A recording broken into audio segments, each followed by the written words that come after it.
자, 오늘 하나님 말씀 제목이 이제 하나님의 집을 지읍시다 이런 제목인데요. 사무엘하 7장을 열어 주시기 바랍니다. 사무엘하 7장 1절부터 9절까지입니다.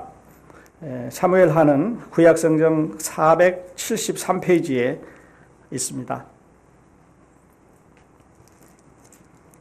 자, 우리 교독으로 전에 하셨던 대로 같이 보시겠습니다. 제가 1절을 먼저 봉독합니다. 이 거룩하신 하나님의 말씀 같이 보겠습니다. 여호와께서 사방의 모든 대적을 파하사 왕으로 국에 편안히 거하게 하신 때에 왕이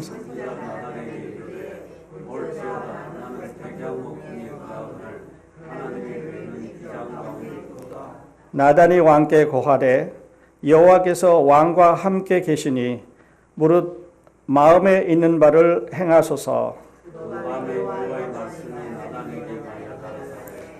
가서 내 종 다윗에게 말하기를 여호와의 말씀이 내가 나를 위하여 거할 집을 건축하겠느냐.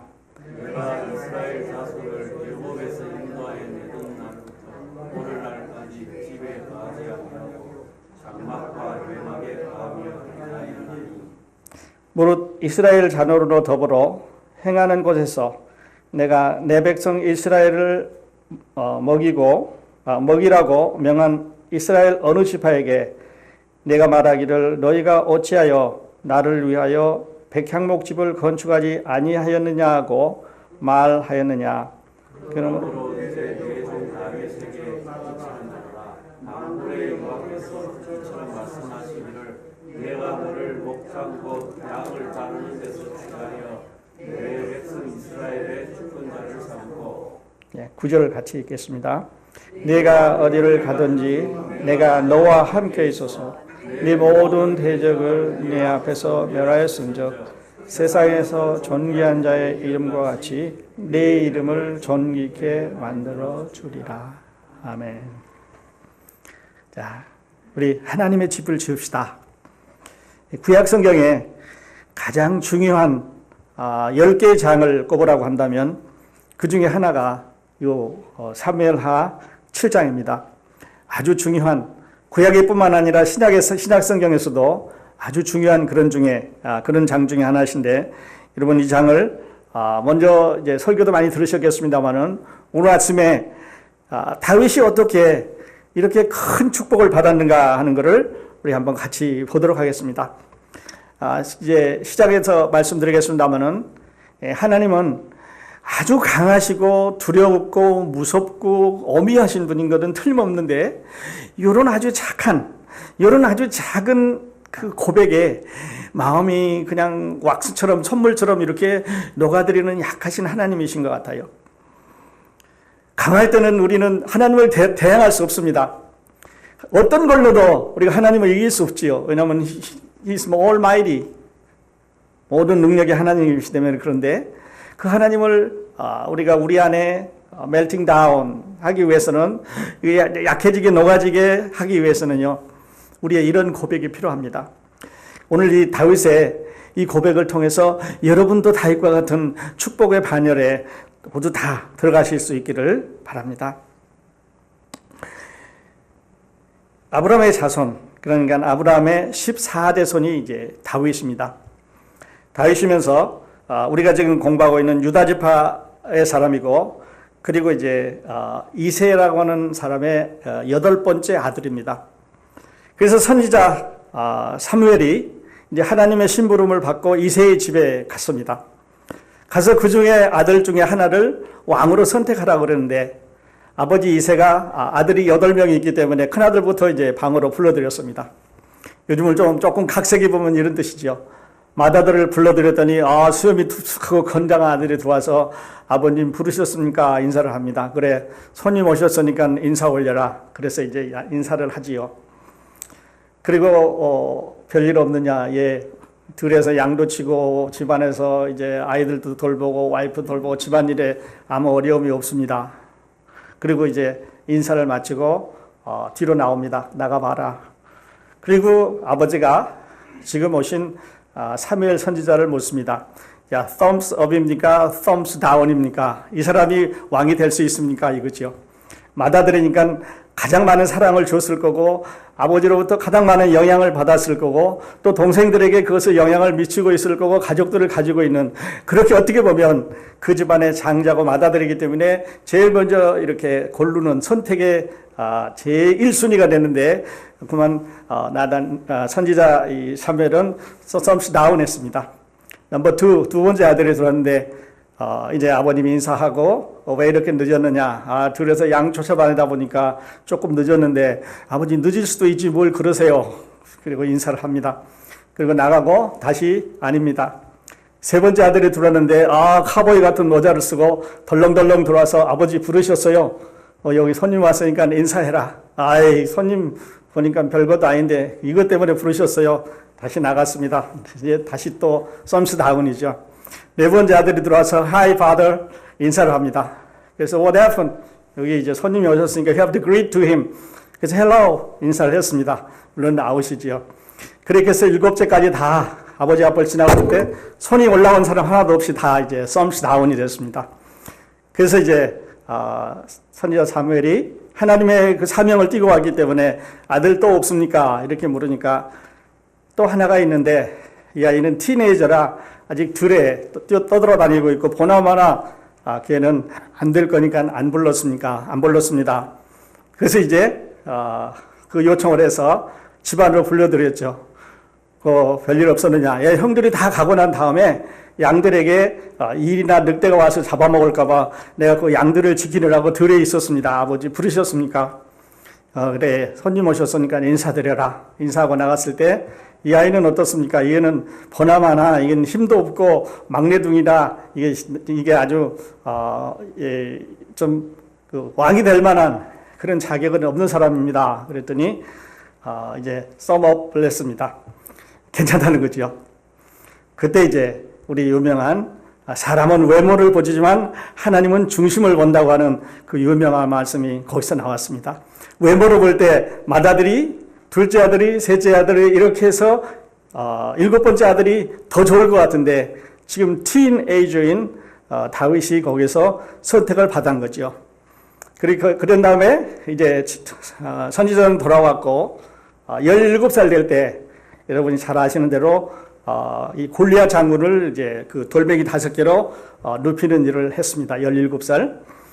그리고 이제 그것이 그 전쟁의 승자가 돼서 사울 왕의 부름을 받고 궁전안으로 들어가서 사울 왕 앞에 이제 서게 되는데 그때서부터 사울은 이 다윗을 좀 없애야 된다고 하는 괴락을 꾸미지요. 그래서 여러 가지 방법으로 죽이려고 노력을 했고 심지어는 사울의 딸 미가를 강제로 결혼을 시켜서 너는 결혼해서 저 사람이 어디 있는지 아버지한테 알려라. 그러면 아버지가 좀 잘 돌봐주겠다 하는 뜻이 아니라 그냥 죽이겠다고 하는 그 스파이를 시키는 거지요. 그래서 잠자고 있을 때 이 미갈이 이제 아버지한테 이르면 아버지의 그 군인들이 와서 그냥 이게 살해할 수 있도록 기회를 주는 것이 그 여자의 임무였는데 뜻대로 되지를 않았습니다. 그래서 그만 침실에서 잔다 그래놓고 그 사람 모양을 한 이런 다른 거를 넣어놓고 남편을 이제 도망가게 하는 그런 오히려 도움이 되는 일을 시키게 그렇게 하는 거지요. 그렇게 해서 이제 다윗은 10년 동안 들로 돌아다니면서 사울왕을 피해서 다녔습니다. 그러다가 다윗의 나이 30살이 됐습니다. 자, 30살. 그러면 우리 30살에 대해서 많이 얘기했죠. 요셉도 30살에 애굽의 총리가 됐습니다. 다윗은 이제 왕이 됐죠. 이스라엘의 왕이 됐습니다. 그리고 우리 예수 그리스도도 30살에 이제 공생애를 시작하려는 공통점이 있게 되는데요. 요셉은 이제 우리 공부하는 대로 그 애굽의 총리가 돼서 40살에 자기 형과 온 가족을 애굽으로 불러내렸습니다. 40살에. 그리고 우리가 지금 공부하고 있는 다윗은 30살의 왕이 돼서 이제 그 궁전을 지금 있는 그 지역에서 예루살렘으로 옮겨갑니다. 예루살렘의 다른 이름은 다윗성이고요. 또 다른 이름을 시온성이라고, 그러니까 시온성, 다윗성, 예루살렘, 이건 다 같은 그런 방법이 되겠는데, 그래서 이제 왕궁을 지었습니다. 그러니까 수도를 옮겼고, 그리고 왕궁을 지었습니다. 그리고 다윗이 생각을 해봅니다. 자, 내가 목동이었는데 우리 집에 가난한 시골에 있었고 아는 거라고는 들에 나가서 양치는 일밖에 없었고, 우리 형제들 중에서 내가 제일 막내였고, 우리 큰형 작은형 생각해 볼 때 그들에 비해서 내가 도저히 나을 게 없었는데 하나님이 나를 이렇게 축복해 주셨다고 생각을 합니다. 그렇게 하면서 이제 다윗은 왕이 돼서 큰 힘을 가지고 이제 백성들을 다스려가면서 싸움을 할 때마다 팔레스타인이라고 하는 이 적과 밀고 당기는 싸움을 이제 할 때마다 큰 이제 성과를 거두고 대승을 거두는 그런 평화를 이제 유지하게 됐습니다. 자, 그렇게 되면서 다윗은 어느 날 이런 생각을 합니다. 자, 보자. 나는 하나님이 축복해 주신 나는 이렇게 왕이 돼서 아름다운 궁전 안에 살고 있는데, 나보다 훨씬 위대하신 하나님은, 그 하나님의 장막은, 그 성전은, 그 영광은 지금 우리가 40년 동안 광야에 들고 다니고, 그 다음에 여호수아가 땅을 점령했다고 하지만 이리저리 옮겨 다니면서 이제 텐트 속에 계시는데, 자, 우리 집에 비해서, 우리 집은 백향목으로 아름다운 나무로 왕궁이라고 해서 아주 멋있게 지었는데, 하나님은 지금 텐트 속에 계시고 들에 가서 계시고 불도 못 켜는 데 가서 계신다고 하니, 내 왕권과 하나님의 왕권을 비교할 때, 하나님의 보좌와 내 보좌를 비교할 때 하나님은 이렇게 높으신 분이지만 나는 거기서 이렇게 헤아릴 수도 없는 작은 자인데, 내가 이렇게 왕궁에 사는 것이 하나님 앞에 죄송스러운 생각이라고 하는, 죄송스럽다고 하는 생각을 하게 됩니다.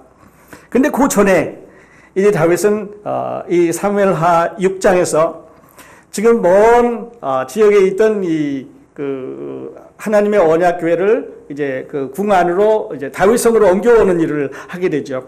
그때 여러분 아는 대로 이 우사라고 하는 사람이 그 언약 교회가 떨어지려고 하는 것을 만지다가 이제 직사했다고 하는 설교를 많이 들었을 겁니다.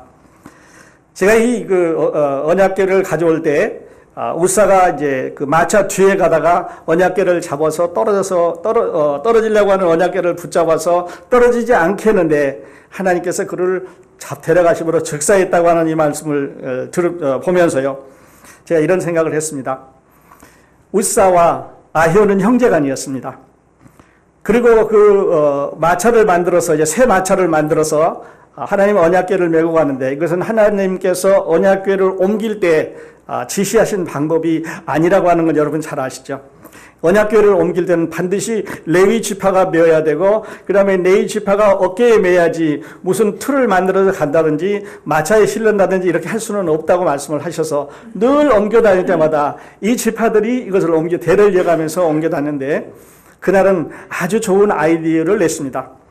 이렇게 이제 가는데 길도 멀고 힘이 드니까 새로 하나 마차를, 구루마를 만들자는 거죠. 그래서 그 새 구루마에다가 이제 소를 채워서 이거를 언약궤를 싣고 가게 하는 일을 했습니다. 하나님 방법은 아니지요. 그리고 이제 그 형제 중에서 아효와 우사라고 하는 형제가 있었는데, 아효는 이제 그 형인지 동생인지 성경에 나와 있지 않지만 그 마차의 앞쪽에 서서 혹시 언약궤가 떨어질 줄 모르니까 지키는 사람이 됐고요. 이 우사는 뒤에서 이 언약궤가 떨어질 줄 모르니까 지키는 사람이 됐습니다. 여기서 제 질문이 생겨나기 시작했는데요. 자, 다윗이 이 언약궤를 다윗궁으로 옮겨간다는 데는 좋습니다. 근데 이 두 사람은 지금 이 언약궤를 가지고 가는 구루마의 앞에 하고 뒤에 서게 되는데, 이제 다골의 타장마당에서 이제 곡식을 털고 있는 이거 뭐라 그러니까, 이렇게 곡식을 털고 있는 이 매질하는 자리에 들어가니까 소가 무서워서 뛰는 거예요. 소가 무서워서 뛰니까, 이제 소가 뛰니까 구루마에 실려있는 언약궤가 움직이게 되고 땅바닥에 떨어지려고 하는 찰나에 우사가 이게 떨어뜨리면 안 된다고 하는 믿음으로 그를 붙잡았습니다.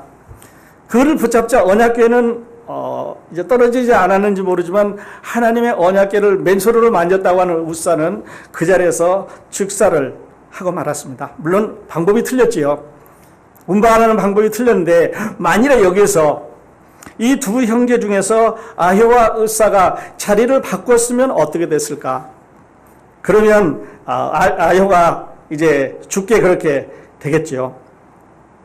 좋은 방법이었는데 하나님의 일을 위해서 꼭 필요한, 다시 말해서 이 언약궤가 땅에 떨어지는 것을 붙잡아서 깨지지 않겠다고 하는 믿음이 있었는데, 근데 그 방법이 틀렸기 때문에 하나님은 그것을 억셉트 해주지를 않았습니다.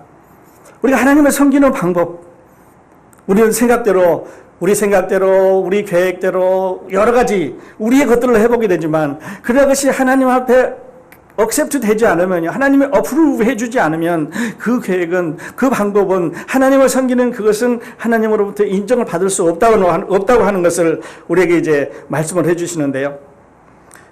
물론 여기에 두 사람의 효심 충성도 있었을 거고, 다윗의 믿음도 있었을 거고, 또 운반하는 언약궤를 운반하게 하는 방법도 있었을 거고, 여러 가지가 있었는데, 저는 여기서 무엇을 성경이 우리에게 말씀해 주신가 하는 것을 생각을 해보게 됐습니다. 성경은 우리에게 하나님은 전능하신 분이고, 전지하신 분이고, 무세부지하신 분이고, 영원하신 분이고, 사랑이시고, 거룩하시고, 하나님의 특성이 많습니다. 그런데요, 전지하신 하나님, 전능하신 하나님, 영원하신 하나님, 사랑의 하나님, 또 이제 영이신 하나님, 이 하나님의 모든 특성 중에서 하나님은 거룩하시다고 하는 이 말씀을 하나님은 지키셔야 됐습니다. 그렇기 때문에 언약궤가 깨질 거냐 안 깨질 거냐 하는 것도 중요하지만, 그러나 그것을 손으로 만져서는 안 된다고 하는 하나님의 말씀이 이미 선포되기 때문에 그것을 지켜가신다고 하는 말씀입니다. 다시 한번 말씀드리면 이런 뜻이죠. 하나님은 거룩하신 분이기 때문에 그 거룩이라고 하는 그 하나님의 품성을, 인성을 만족시키기 위해서 자기 품 안에 있는 독생자를 세상에 보내셔서 십자가에 죽도록까지 하시면서 나는 거룩이다, 나는 거룩을 양보할 수 없는 하나님의 특성이라고 하는 것을 말씀을 해주셨습니다. 우리에게 보면 하나님은 사랑이십니다. 그렇기 때문에 예수 그리스도를 우리에게 주셨다고 하는 건 우리는 사랑이라고 말합니다. 그런데 하나님의 폼에서 보면은 사랑도 있으시지만, 그러나 그 사랑을 우리에게 전달하기까지 채널이 필요했는데, 그 채널이 바로 당신의 아들 예수 그리스도를 십자가에 죽게 할 수밖에 없었다고 하는 사실입니다. 하나님이 우리에게 바로 오실 수가 없는 거죠. 왜냐하면 우리는 죄인이고 하나님은 거룩하시기 때문에, 거룩하신 하나님이 죄인 안에 들어올 수가 없으셔서, 우리 안에 거하실 수가 없으셔서 우리 죄를 먼저 용서하시고 사하셔서 우리를 모든 죄에서 깨끗하게 하신 다음에 우리 안에 들어올 수가 있는데요, 그 방법이 세상에는 없었습니다. 다른 일으로서는 없었습니다. 천사를 보내서 천사들이 너희가 가서, 가브리엘이 가든 미가엘이 가든 아니면 어떤 다른 천사가 가서 이 일을 사람들에게 해결할 수 있는 방법이 없었습니다. 왜냐하면 하나님께서 일찍이 선언을 하시기를 피 흘림이 없은즉 사함이 없을 거라고 선언을 했습니다. 모든 생명은 피에 있나니 피 흘림이 없은즉 죄사함이 없다고 말씀하셨기 때문에, 천사들은 사람의 형체를 가지지 않았기 때문에 피를 흘릴 수가 없었습니다. 그 다음에 세상에 있는 어떤 사람도 자기 죄 때문에 피를 흘려줄 수가 없었습니다. 자기 죄도 사할 수가 없었고 다른 사람의 죄도 용서할 수 없었으니까, 이제는 하나님께서 당신의 아들을 여자의 몸을 통해서 세상에 오게 하시고 모든 사역을 그에게 맡기심으로 우리의 모든 죄를 다 지시고 십자가에 가셨다고 하는 게 우리들이 전하고 있는 복음이고, 여러분과 제가 믿고 있는 하나님의 거룩이라는 품성에 만족하는 말입니다. 그래서 이 우사는 그 자리에서 죽고 말았죠. 옳은 방법이 아니라는 말입니다. 그러나 하나님은 그 다음에 이제 다윗을 통해서 또 다시 다른 분이 어떤 분이신가 하는 것을 말씀을 해줍니다. 이렇게 해서 이제 다윗궁 근처로 왔고, 말씀드린 대로 다윗은 한날 밤에 그런 생각을 하게 됩니다. 하나님, 이 축복이 넘칩니다. 어찌하여 나를 여기까지 축복하셨는지요? 하나님이 나를 어떻게 고르셨고 어떻게 나를 인도해 주셨는데 여기에 이르게 하셨는지 내가 감개가 무량합니다. 이렇게 생각을 하면서 이 생각을 합니다. 여러분, 오늘 저와 함께 이 생각 같이 했으면 좋겠습니다. 하나님, 나는 이 영광에 만족하고 모든 사람들이 나에게 복종해주고 내 말을 따라주고 나를 왕으로 받들어주는 이 왕권에 만족을 합니다.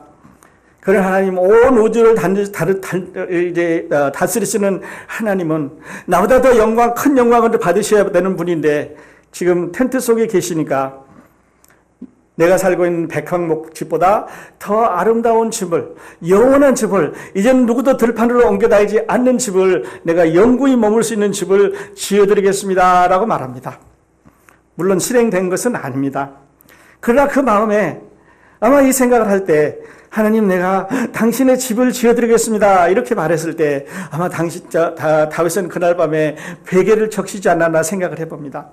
왜냐하면 그 단어들이요 너무 감격스럽습니다. 하나님, 나 같은 사람을 어찌 여기에 이르게 하셨습니까?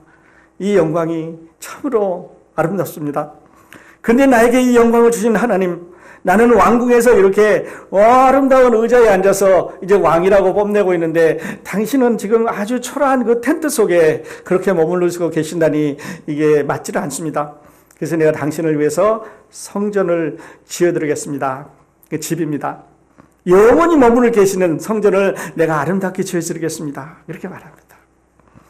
이 고백이요, 다윗을 다윗으로 만들었습니다. 이 고백이 다윗을 예수 그리스도의 조상이 되게 했고요.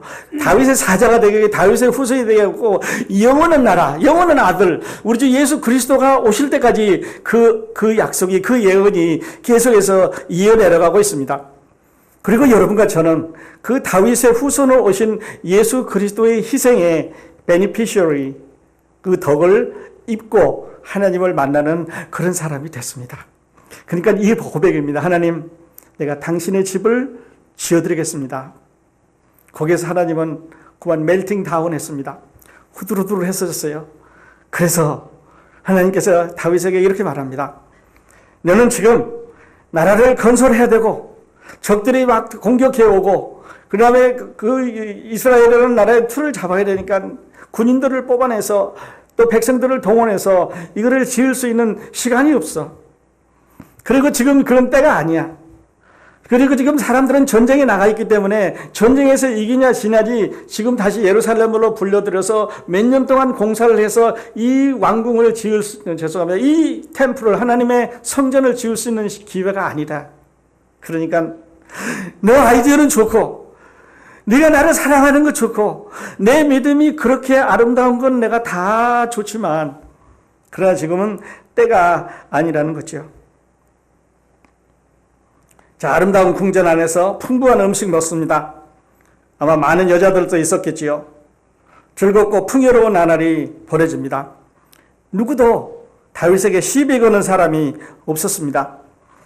안에서도 없었고 밖에서도 없었고 요즘 말로 하면 태평성대입니다.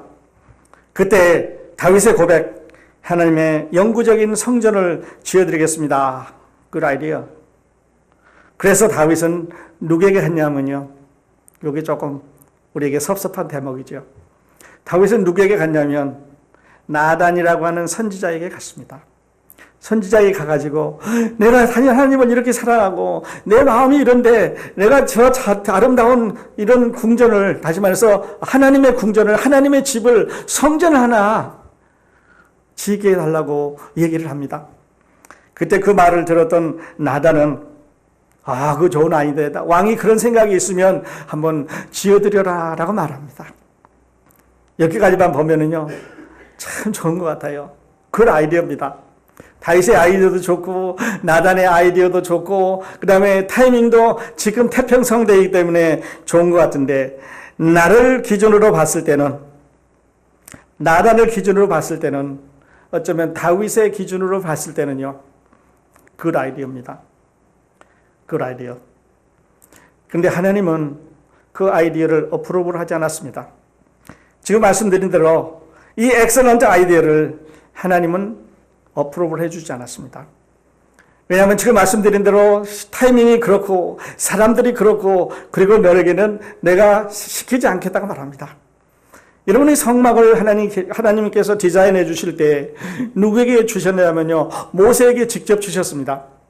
그래서 모세로 하여금 성막의 크기도 만들고, 그 다음에 모양도 만들고, 자료도 만들고, 이거를 운반해가는 사람도 만들고, 놓는 위치도 만들고, 그 다음에 행진할 때는 누가 어느 부족이 무엇을 들고 가는지를 하나하나 하나님께서 해주셨습니다. 그래서 이 성막은요, 예수 그리스도의 모형이라고 말씀드리는데, 하나님께서 직접 디자인해서 모세에게 주셨습니다. 그러니까 이 지금 다윗이 지으려고 하는 이 영원한 템포러리가 아닌 퍼머넌트한 이 빌딩도 하나님이 디자인해 주셔서 하나님께서 준비해 주셔서 지어야 되는데, 다윗은 자기 생각이 앞섰습니다. 하나님 걱정 마십시오. 내가 지을 거다. 내가 지어드리겠습니다. 그런데 하나님 말씀은 너는 아니야. 지금은 때가 아니야. 뿐만 아니라 성전은 내가 지시해서 내가 거할 집이니까 짓는 거지, 너 생각으로, 너 디자인으로, 너 마음대로, 너 머티리얼로 네가 정한 때 내가 지어서 내가 거기 들어가는 게 아니라고 하는 이 어프로브를, 디스어프로브를 해주고 말았습니다. 우리들에게도요, 많은 교훈을 주고 있습니다. 하나님의 집은 신약 성경으로 말하면 예수 그리스도가 우리 몸 안에 거하시기 때문에 여러분이 하나님의 성전입니다. 예수 그리스도가 우리 안에 계시기 때문에 하나님의 교회가 하나님의 성전입니다. 자, 여러분, 다윗과 같이 이제 하나님을 사랑한다고 하는 그 고백을 여러분 우리 함께 해보게 되는데요. 여러분은 어떻게 고백하셨습니까? 하나님의 성전을, 하나님의 집을 내가 지어드리겠습니다. 여러분 그렇게 한번 고백해 보시지 않으시겠습니까? 이거는요, 이제 결론을 한 번 더 말씀드리겠습니다만, one of the two you have to meet. 어떤 거냐면, 여러분이 아직 예수 그리스도를 개인의 구주로 영접하지 않으셨으면요, 내가 예수 안 믿으면 하나님 내가 당신의 집을 지어드리겠습니다, 하나님의 집을 지어드리겠습니다 하는 말은 내가 내 몸으로 하나님의 성전을 삼게 해드리겠습니다 라는 말이 되기 때문에, 여러분이 예수 그리스도의 이 구원의 사역을 믿는다고 하는 뜻이 됩니다. 사랑하는 여러분, 하나님의 집 지어드리는 거, 다윗은요, 하루날 밤에 침대에 누워서 베개를 베고 마음을 열고 하나님 내가 하나님의 집을 지어드리겠습니다 이렇게 고백했을 때 이 헤아릴 수 없는 축복을 받았습니다. 그렇게 어려운 게 아니었습니다. 여러분 이 고백, 이 예배를 통해서 한번 해보시지 않겠습니까? 하나님, 내가 하나님의 집을 지어드리겠습니다. 그 말은 내 몸이 하나님의 성전입니다라는 말입니다. 우리 몸 안에 하나님이 들어와서 계시기 때문에, 하나님의 성령님이 들어와서 계시기 때문에 우리 몸이 하나님의 성전이 되는 거죠. 아직 구원 못 받으셨으면요, 오늘 예배 때 이렇게 외치시기 바랍니다. 하나님, 내가 당신의 성전이 되겠습니다. 이것은 나를 구원해 주십시오 라고 하는 다른 표현입니다. 한번 해보시지 않으시겠습니까? 만일에 여러분 구원 다 받으셨으면요, 여러분 하나님의 은혜를 다 입으셨으면, 하나님은 이미 우리 안에 들어와 계신데 우리의 삶이, 아니면 우리의 생활이, 우리의 언행이, 우리의 생각이, 우리의 어떤 것이 하나님이 머물러서 운행하기에 어려운 부분이 있다면요, 성전은 꼭 깨끗해야 됩니다. 성전은 거룩해야 됩니다. 그래서 여러분 우리는 이렇게 고백할 수 있겠죠. 하나님, 내가 몸을 치워드리겠습니다. 당신이 편하게 살 수 있도록, 당신이 편히 계실 수 있도록, 성령이 근심하지 않도록 내가 내 죄를 고백하겠습니다 라고 한번 외쳐보지 않으시겠습니까? 물론 후에 하나님께서는 다윗에게 성전을 디자인할 수 있는 아이디어를 주셨습니다. 길이는 얼마로 하고 폭은 얼마로 하고 거기에 포니처들은 어떻게 배열해 놓고, 그 다음에 포니처를 배열해 놓으면서 들어가서 어떤 일을 하고, 모터리얼은 어디서 가져오고 백향목은 어디서 잘 나오고 하는 것을 상세하게 말씀을 해주셔서 모터리얼을 다 모으고 이제 자기 아들에게 물려주어서 솔로몬이 이 아름다운 성전을 지었습니다마는, 이것은 다윗의 몫이 아니라 솔로몬의 몫이었습니다. 사랑하는 여러분, 우리 하나님의 집을 지어드리십시다. 하나님은 여러분 안에, 여러분과 함께 당신의 성전이 되기를 원하시고, 여러분 안에 그 성령이 들어가서 함께 생활하고, 함께 기뻐하고, 함께 즐거워하고, 함께 웃고, 함께 슬퍼하고, 넘어질 때 일으켜주고, 괴로울 때 위로해주고, 아플 때 어루만져주고, 성공하고 잘 될 때 같이 기뻐해 주고, 여러분, 하나님의 성령이 여러분과 저 안에 그렇게 하시기를 원하십니다. 그래서 다윗이 오늘 아침에 우리에게 주는 말은요, 방법은 틀렸습니다. 시기도 안 맞았지요. 그리고 하나님께 가서 구하지 않고 나단이라고 하는 하나님의 선지자에게 가서 구하는 것도 잘못된 것이지요. 그러나 하나 분명한 거 이것입니다. 하나님의 성전을 지어드리겠습니다. 그랬더니요, 하나님께서 축복을 주시는데 그 다음부터 내려오는 것은 전부 다 다윗에게 주시는 하나님의 축복입니다. 맨 먼저는요, 8절 가서 보시겠습니다. 그러므로 이제 내 종 다윗에게 이처럼 말하라. 만군의 여호와께서 이처럼 말씀하시기를 내가 너를 목장 곧 양을 따르는 데서 취하여 내 백성 이스라엘의 주권자를 삼고, 단보세요 9절, 네가 어디를 가든지 내가 너와 함께 있어 네 모든 대적을 내 앞에서 멸하였은즉 세상에서 존귀한 자의 이름같이 내 이름을 존귀케 만들어 주리라. 이 약속하셨습니다. 네 이름이 모든 존귀한 자의 이름 위에 뛰어난 이름이 될 거라고 말씀하셨습니다. 그래서 그때부터 지금까지 성경에 800번 이상 다윗의 이름이 나옵니다. 물론 모세라는 이름이 가장 많이 나오고요. 그 다음에 다윗이 나옵니다. 그 목동 형편없는 그런 사람이었는데 하나님께 하는 이 고백이 하나님의 마음을 멜팅하셨습니다. 그 다음에 그 나라가 영원할 거라고 말씀하셨고 나라의 평화를 보장해 주신다고 말씀하셨고 그 다음에 다윗의 왕국이 영원한 것이라고 말씀하셨고 네 아들 솔로몬이 왕국을 지을 것이라고 말씀합니다. 근데 그 다음에 하나는요, 네 왕국은 다른 나라가 와서 점령해서 부셔지는 업앤다운 있다가도 없어지고 성황했다가도 망가지는 그런 왕국이 아니라 영원한 왕국이 될 거라고 말씀하셨습니다. 여러분, 그 왕국이 어떤 왕국이냐면요, 메시아 왕국, 우리 주 예수 그리스도의 왕국입니다. 네, 그 나라 왕을 삼아주시겠다고 하는 이 약속의 시작도는 어디였냐면 다윗의 이 아주 강렬한 간단한 고백에 있었습니다. 하나님, 내가 당신의 집을 지어드리겠습니다. 사랑하시는 여러분, 오늘 이제 새해 두 번째 날인데요, 여러분한테 예배 끝나기 전에 한번 해보시지 않겠습니까? 하나님, 내가 당신의 집을 지어드리겠습니다. 내 안에 계십시오 하고 한번 고백을 해보시지 않겠습니까? 그러면은요, 이제는 하나님께서 여러분을 하나님의 자녀로 영원한 생명을 가진 자로 사망의 생명으로 옮겨주시는 자로 우리가 헤아릴 수 없는 많은 축복을 우리에게 주신다고 패키지로 배달을 하셨습니다. 그 패키지 하나하나 다 열 수 있는 시간이 안 되는데요, 그 패키지 다윗도 받았습니다. 그리고 여러분과 저도 받게 되는 거죠.